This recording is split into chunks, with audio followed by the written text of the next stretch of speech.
Assalamualaikum guys.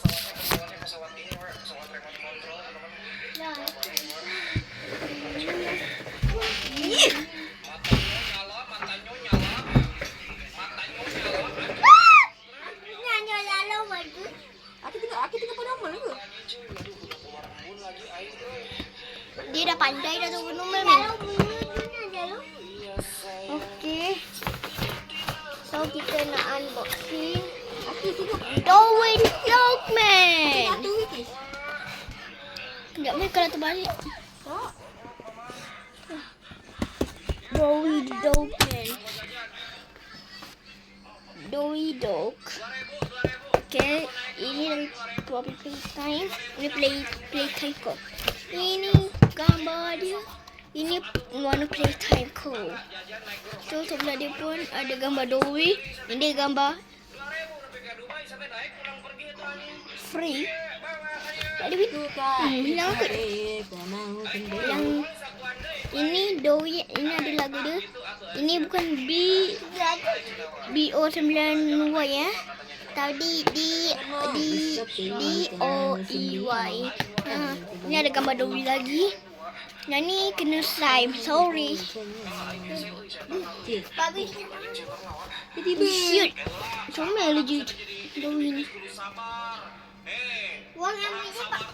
Ni original tau. Original. Jangan kata ni fake. Aku tak beli kat Shopee. Aku beli dekat apa? Ini official, patung official. Ibu, ni bapak kan? Wah, ini aja. Ini bawahnya tak ada apa-apa. Ini atas pun tak ada apa-apa. Yang kotak ni aku buat tau. Kotak ni aku buat. Patung dia aku beli dekat online. Yang kotak ni aku buat. So, jom kita unboxing daripada basa-basi.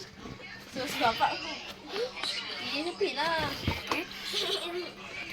Ini dia. Dowi Dogman. Ini.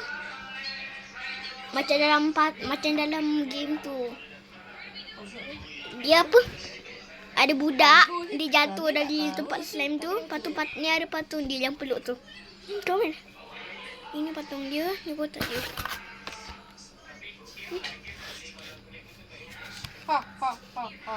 Dan ini dia punya Dowi Hagi Museum. Ibu, Patung yang kat atas ni Playtime salah baca. Factory. Playtime Factory. Okay. Ini dia pun aku buat kat ni. We going to use Playtime Factory. So, ini Dowi dia, kita review. Ini dia.